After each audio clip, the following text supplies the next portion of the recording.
Hello everybody, do you like facts? Oh my god, me too! Facts are awesome! So I have compiled a list of them into this video.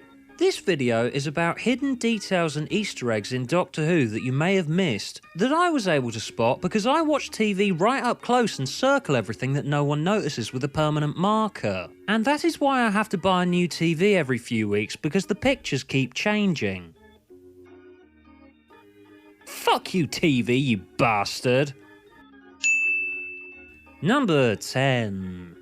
One thing that almost nobody spotted in the opening episode of Series 3 was that David Tennant has got this weird slimy stuff in his hair that makes it stick up in all directions. Whether this hair gel was applied by David himself or whether it secretes naturally from his scalp in order to provide the David Tennant with a thick gelatinous coating in order to ward off predators is unclear.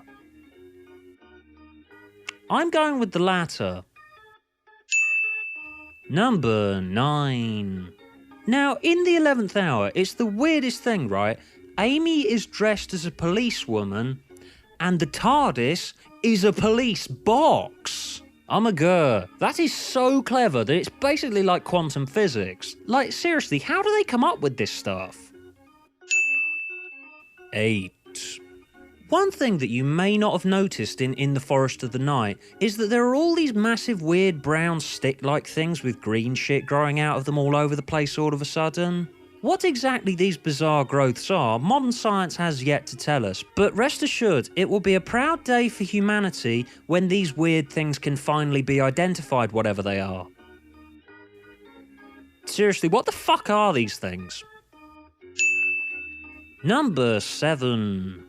Did you know that Christopher Eccleston was in Doctor Who? It's true, he played a character called The Doctor, and he was in it for like 13 episodes, and in it he had an assistant called Billy Piper, and together they stopped some Daleks, and then they stopped this bigger Dalek, and then he left the show and was replaced by David Tennant. Fun fact! Number 6. Did you know that when filming this episode, Let's Kill Hitler, this guy right here is not actually Adolf Hitler?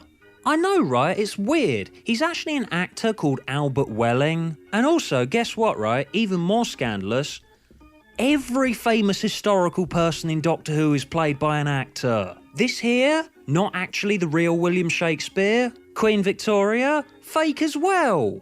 It's almost like they're not actually going back into the past and are just pretending that time travel's possible, the liars. We were all shocked when we found out that Moffat made up a hidden Doctor between numbers 8 and 9, but did you also know that the War Doctor has a second Doctor growing out of his back? It's true, because like, how do you explain that when he's facing in different directions, like here and here, he hasn't got his back turned to us in either of them? Like, it should be physically impossible for him to be facing to the right here and facing to the left here. So therefore, John Hurt must be an entirely double-sided human being. Come on, he must be. Don't try and bullshit me here. Number 4. Did you know that originally, instead of the sonic screwdriver, the Doctor was supposed to have a sonic hammer, which is sort of like a regular hammer, only it has a sci-fi word on the front of it. And he would use his sonic hammer to hit the bad guys with, and then they would fall on the floor.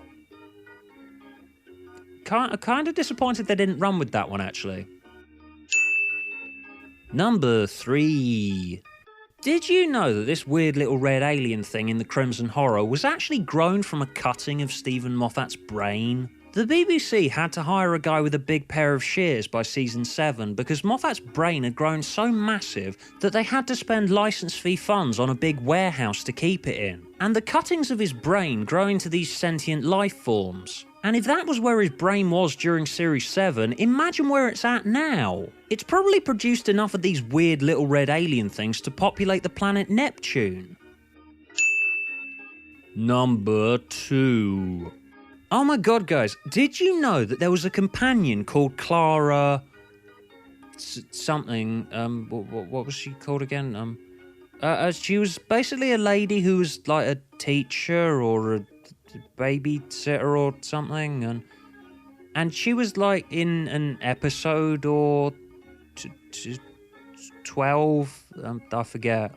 And number 1, the most hiddenest Easter egg of all, is that Doctor Who is secretly an anagram of Crowd Hoot, which was the original name of the show when it was first pitched in 1963 by ornithologist Dr. Derek Manderas. It was originally going to be a cartoon about this owl flying about the most crowded parts of the universe, hence the name Crowd Hoot. But it ended up getting cancelled because somebody decided that that was a stupid idea. But some bits of the ideas were reconstituted into the show, because if you look closely enough, you'll see that the first Doctor sort of looks a little bit like an owl. If you give him a beak and feathers. And look, watch, if you give Clara a beak and feathers... Oh my god, it all fits!